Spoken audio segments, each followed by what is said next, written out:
उत्तर प्रदेश के मुख्यमंत्री योगी आदित्यनाथ का बटेंगे तो कटेंगे का नारा हरियाणा चुनाव में चर्चा का विषय बना रहा है। वहीं अब ये राजनीतिक प्रयोग महाराष्ट्र में भी शुरू हो गया है। नमस्कार, मैं हूँ रूबी।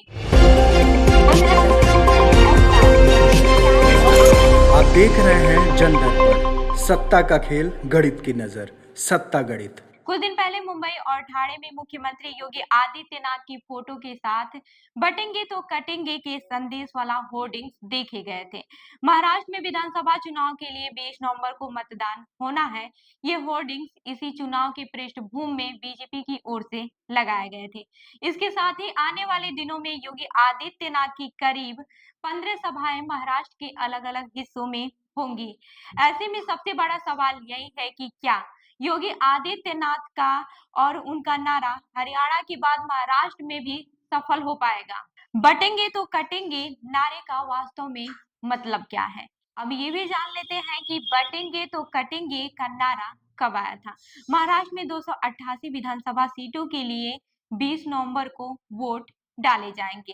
साल 2019 के विधानसभा चुनाव में बीजेपी महाराष्ट्र में नंबर 1 पार्टी थी। उस वक्त बीजेपी ने सबसे ज्यादा सीटें जीती, लेकिन हाल ही में हुए लोकसभा चुनाव में बीजेपी को महाराष्ट्र की अपेक्षित सफलता नहीं मिली। इसके चलते अब बीजेपी ने हर विधानसभा के लिए नई रणनीति बनाई है। अगले 15 दिनों में महाराष्ट्र में बीजेपी के शीर्ष नेताओं की कई चुनावी सभाएं होनी है। इसमें उत्तर प्रदेश के मुख्यमंत्री योगी आदित्यनाथ की करीब 15 चुनावी सभा होगी।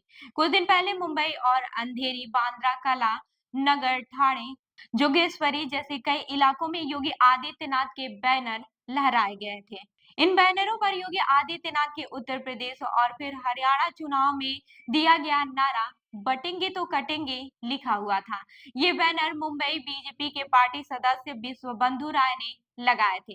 वहीं बीबीसी मराठी से बात करते हुए विश्व बंधु राय ने कहा कि योगी आदित्यनाथ के मुंबई और महाराष्ट्र में कई प्रशंसक हैं। मैंने यह संदेश देने के लिए बैनर लगाए थे कि महाराष्ट्र में होने वाले चुनाव में हिंदुओं को एकजुट होना चाहिए। वह कहते हैं कि योगी आदित्यनाथ ने नारा दिया था कि अलग अलग जातियों में बांटने की बजाय हिंदू बनकर एक साथ रहो, इसलिए ये बैनर मुंबई में भी लगाए गए। इसी अगस्त में उत्तर प्रदेश के मुख्यमंत्री योगी आदित्यनाथ ने आगरा की एक सभा में बांग्लादेश के हालात पर टिप्पणी करते हुए कहा था कि एक राष्ट्र से बड़ा कुछ नहीं हो सकता है। कोई राष्ट्र तभी मजबूत रह सकता है जब हम एकजुट और धर्मनिष्ठ रहेंगे। बटेंगे तो कटेंगे। उन्होंने यह भी कहा था कि आप बांग्लादेश में देखिए, यह गलती यहाँ भी नहीं होनी चाहिए। एकजुट रहें, ईमानदार रहें, सुरक्षित रहें। हमें विकसित भारत की संकल्पना को साकार करने की दिशा में काम करना है। अब ये भी जान लेते हैं कि मोदी नहीं, अब योगी पर नजर है। लोकसभा में बीजेपी को देश भर में अपेक्षित सफलता नहीं मिली है। उत्तर प्रदेश और महाराष्ट्र जैसे राज्यों में भी बीजेपी को झटका लगा है। कई जगहों पर ये तस्वीर भी देखने को मिली है कि मोदी की लहर फीकी पड़ गई है। इसके विकल्प के तौर पर राजनीतिक विश्लेषकों की राय है कि बटेंगे तो कटेंगे जैसे नारे इसलिए दिए जा रहे हैं क्योंकि डर है कि योगी और हिंदू वोट एकजुट नहीं होंगे। वरिष्ठ पत्रकार अभय देशपांडे मानते हैं कि लोकसभा चुनाव में मुस्लिम वोटों का ध्रुवीकरण हुआ है, लेकिन हिंदू वोटों का ध्रुवीकरण नहीं हुआ है। इसलिए चुनाव में जिहाद और बटेंगे तो कटेंगे जैसे नारे दिए जाते हैं। लेकिन इन चर्चाओं का महाराष्ट्र चुनाव पर कितना असर पड़ेगा, ये भी जान लेते हैं। इस सवाल के जवाब में अभय देशपांडे कहते हैं कि महाराष्ट्र में पिछले साल कुछ वर्षों में मराठों के खिलाफ ओबीसी और धनगरों के खिलाफ आदिवासियों के बीच संघर्ष देखा गया है। इसके चलते इस चुनाव में आरक्षण का मुद्दा जोरों पर है। इसलिए महाराष्ट्र में धार्मिक ध्रुवीकरण सफल नहीं हो पा रहा है। योगी आदित्यनाथ को सिर्फ उत्तर भारतीय वोटों के लिए नहीं बल्कि एक हिंदू आइकन के रूप में महाराष्ट्र में लाया जा रहा है।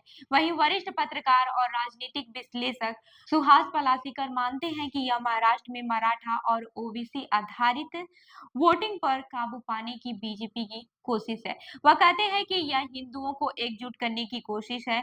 ऐसा करने से वे जाति आधारित मतदान पर काबू पाने की कोशिश कर रहे हैं।